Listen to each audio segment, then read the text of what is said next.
For RCR Wireless News, I'm Sean Kinney, and welcome to Mobile Midday News. And I'm Joey Jackson. A big thank you, as always, to our sponsor, telecomcareers.com, the industry's largest resume database and job board. First up this morning, we're going to welcome our Editor-in-Chief, Dan Meyer, who's joining us from Denver, and Senza Fili analyst, Monica Paolini, who's based out of Seattle. Monica has a report looking ahead at what's coming for CRAN in 2015. Let's turn it over to Dan and Monica. Yeah, thanks, guys. Thanks, Monica, for joining us today. We definitely appreciate it. Now, I know you got that new report coming out on CRAN. Maybe I can start off with, can you give us a quick intro on what CRAN is, maybe for those who might not know, and then maybe dig a little bit into your report and kind of what you found in the report. Well, thanks for having me. It's always a pleasure to talk to you. CRAN it's quite an interesting topic because depending on who you talk to, they have a very different idea of what it is. And so what I tried to do, and as I do the research for the report, is to try to see how many flavors, how different types of CRANs we have. So the one that it's maybe the most popular one, the sort of the China Mobile, the one that is popular in Asia, where you have a greenfield deployment, a lot of remote baseband, and that's quite interesting. But there is a lot of other CRANs, and basically DAS is a precursor of CRAN. A lot of in-building small cell deployments use a CRAN architecture, and so there is a lot of ways to get to CRAN, which are they work much better with existing networks, which is what we typically have in the US or in Europe. We don't have a greenfield deployments like sometimes operators have maybe in Asia. So there is a lot of that, and I'm discovering more and more as I'm going through the report in terms of trying to see what are the different solutions there in terms of architectures, in terms of front haul, and by the way, I'd be interested in hearing from anybody listening to if they have anything new, if they want to participate in the report. I'm still working on the research in the next few weeks. Got it. Yeah. So I guess maybe what are some of the findings you're seeing in CRAN? Because obviously I know with small cells becoming a bigger part of network deployments now, it does seem like this is a big move for a lot of operators. Virtualization is becoming much more pronounced as well. It seems like this kind of move to CRAN is a growing part of the market today. Yeah, and in fact, I got interested in CRAN recently, especially because of small cells. I mean, CRAN has been around for a long time, but it wasn't clear how exactly do you get to the point where you use it? Is it really worth it? And I think that small cells present a very compelling case for the adoption of CRAN. And at the beginning, I think it's going to be a local CRAN, where it's a small one, which is based around a macro cell with all the small cells that are linked to it. So you don't need, miles,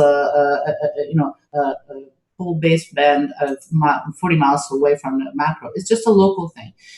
But what that gives you is the ability to coordinate transmission and the traffic load between macro and small cells. And that addresses an absolutely major obstacle in the deployment of small cells today. Is if you have a co-channel deployment, you have to manage interference. Managing interference, it's very difficult in a backhaul environment. So if you have front haul and pooled baseband, you are much more effective in doing that. So that helps a lot. Clearly, the issue is that, in order to do that, if you need to have fiber to every small cell, that's impossible. And that's where we were up to like a couple of years ago. So it's like, how do we do that? And I think that now we're seeing a lot of alternatives to that. In the front haul, so there's wireless front haul, there are Ethernet-based solutions, or the ability to only do control plane for CRAN. So there's a lot of other solutions out there that make small cell CRAN feasible and cost-effective. Got it. Well, obviously, like you said, there's a lot of challenges when it comes to small cell deployments. I guess the cost savings is probably also a big part of this as well. I mean, obviously, operators are always looking to trim costs whenever it comes to deploying small cells whenever they can. It does seem like CRAN can at least at some point along the line, provide some sort of cost savings for operators, correct? Yeah, absolutely. And that's the end game. No matter what you do, you want to have an infrastructure that is more effective in terms of use it better, it gives you cost savings. However, I think that we have to be careful here because it could very well be that the cost savings are not going to be in a very short term. This is a long-term process. It's the same thing with virtualization. In the short term, there is a lot of work to do. And so operators have to be prepared to look at a little bit of a longer term where you get the major benefits when you have full virtualization of the RAN. So yes, there are going to be cost savings, but at the same time, I think we have to focus also on the big picture in terms of the longer term cost savings and improvement in the infrastructure utilization. Got it. And obviously, like I said, I know you have a report coming out on this topic too. Look forward to kind of seeing more information that comes out of that report. So we definitely appreciate you taking the time and speaking with us today. Thanks so much. Thank you, Dan, for having me. All right. Back to you guys. Yeah, thank you for that, Monica. And that was, again, Monica Paolini in Seattle. And Dan's going to stick around for a little bit longer. So yeah, let's stay with our editor-in-chief, Dan Meyer. Dan, you've got your popular Friday Worst of the Week column out, so I look forward to this every week. What's bothering you now? Well, that's a good question there, Sean. Obviously, I'm always bothered by something or other. So yeah, this week I looked a little bit at the fact earlier this week there were some comments from some of the mobile operators about some of the bigger ones about some issues they were having in terms of perhaps results, metrics coming out. AT&T and Verizon had both mentioned at a investor conference that they were seeing perhaps some declines in some of their metrics. And so yeah, I kind of looked a little bit at that, but also the fact that pretty much as soon as that came out, T-Mobile, which has been very aggressive in the space, and some would say has been perhaps behind a lot of the changes going on in the wireless industry, at least domestically here, came out with some new rate plans, some, I guess, post-Black Friday type of promotions leading to the holidays. And it just kind of showed, I guess, T-Mobile just kind of, again, putting its foot out there saying, hey, we are a disruptor in this industry. They came out again pretty much right after the other carriers said they were hurting a little bit. So just kind of looking at, T-Mobile being that continued disruptor in the market, which is great to see. I mean, obviously, a couple of years ago, T-Mobile was in a different position than they are now. So to see T-Mobile kind of, be that disruptor and to continue to be a disruptor in the market has been great to see. So I kind of touch a bit on that fact there this week in the Worst of the Week column.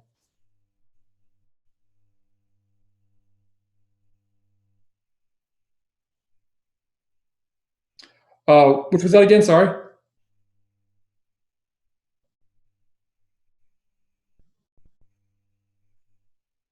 Yes, definitely auction. Exactly. Yes. Sorry, I missed you on that one there. But yeah, auction still going on, still chugging along. We're about to round, I think, 87 this morning.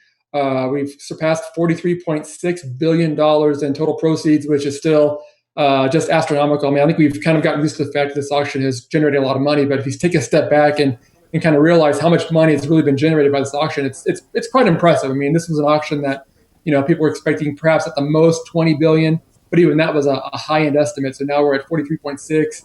It's still ongoing. Obviously, activity slowed down a little bit. Each round is now contributing less and less to the total pie, but it's still producing quite a bit of a gain for the government. So it's been fun to watch. Again, this could be going on for quite a bit longer. Right now, the auction is at 6 rounds per day, each round at 30 minutes per round.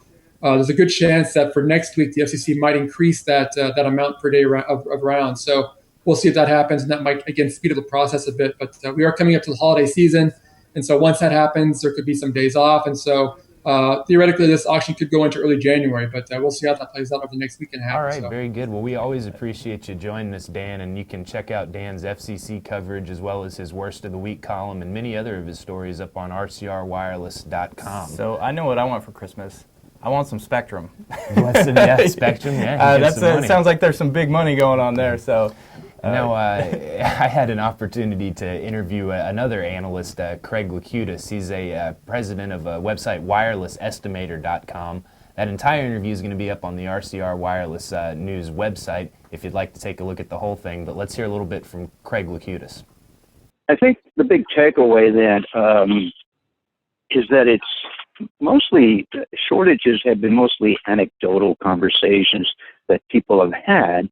And unfortunately, if it's on the internet, then it's the gospel, and everybody was following that same number. I don't think it hurts anybody that they were using that number, but it must be identified that companies shouldn't be starting new workforce crews because the work may not be out there. I think All right, we appreciate the opportunity to speak with Craig Lekutis. He's a notable analyst and a really interesting sort of relationship between the telecom workforce needs, particularly tower crews, and then telco's CapEx plans. So just really interesting topic. Yeah, and in carrier news, Carrier Touch Mobile is debuting at Fry Electronics with a new holiday offering. Touch Mobile provides affordable cloud-based voice-over LTE wireless service. The company offers unlimited talk, text, and data plans starting at $20 per month. Touch Mobile is the first 100% data and cloud-based brand to become available in retail stores. Sounds like a good deal. And we've got some other good news for comic book fans. Yeah. KBOOM has partnered with Marvel Entertainment to bring the Marvel universe to mobile gamers. You can play Marvel games on iPhone, iPad, iPod Touch, and Android devices. You can build and manage a team of heroes and villains. So do we still have Dan on the line? Dan Meyer, who's your favorite superhero? Well, that's a tough one. I mean, a favorite is hard to nail down. I mean, the Punisher is a nice one. I enjoy his work. So that fits right in with your worst of the week, just sort of pervasive cynicism and turned into vigilante justice. I like how he enjoys his work. Very good. Yeah, you can check out more of the Punisher's work through Marvel Comics if you're interested, folks at home. And now we've got a video we'd like to play for you of the world's smallest smartphone. And now, this is really interesting. The thing is just so tiny. The trends in smartphones, to me, are fascinating. I have this giant iPhone 6, but 10 years ago, I wanted the Motorola Razr because it was brand new tiny. still, too. So, I mean, it's brand new on the market, and I mean... And our producer, Stormy O'Donnell, last week, she showed me a picture of one of the publisher of Vanity Fair spotted out in Manhattan, and she was using some late 1980s flip phones. So, I mean, these things are, technology only goes so much. A lot of it's aesthetics, I think. Yeah, that's true. That's true. Now we got another video clip, this one from our correspondent, Roberta Prescott, who had the opportunity to talk with Latin American carrier TIM's CEO. Each day we see a new speculation about market consolidation in Brazil. In the last one, Bloomberg said that Telefônica, Oi, and Claro would plan a $15 billion offer for TIM, and it's not the first time we hear about that. And also we are hearing about TIM buying Oi, for example. TIM denied that it has been contacted by this consortium. And Rodrigo Abreu, TIM CEO, talked with members of the press this Thursday in Brazil. And during this press meeting, he said that he and his team have looked inside the company to make it grow instead of keeping an eye on what's going on the news and speculations. And as an example, he cited the acquisition of 700 band spectrum to deploy LTE in the country, in addition to the 2.5 gigahertz that has already been deployed. And also he commented about fiber optic network expansion. Of course, we look around to evaluate what's going on in the market, but this is a natural thing companies do, he said. TIM actually was the first one to make an offer for GVT that later was bought by Telefônica. In addition, Abreu also highlighted the good performance TIM is having, and without disclosing any numbers, he said that he expects an increase on next year investments. The plan for 2015 will be disclosed by the end of this year. And at last, and for the last thing, he talked about the size of the Brazilian market, and he said that he believes that the Brazilian market fits for large companies as it has today. All right, thanks for that report, Roberta. And we want to thank Roberta, Monica. Always want to thank Dan Meyer, our editor-in-chief, my boss. Thanks for joining us, Dan. And that'll do it for Mobile Midday News. Want to take a minute just to remind you to thank our sponsor, telecomcareers.com. See you back here on Monday morning for Global Joe. Have a good weekend.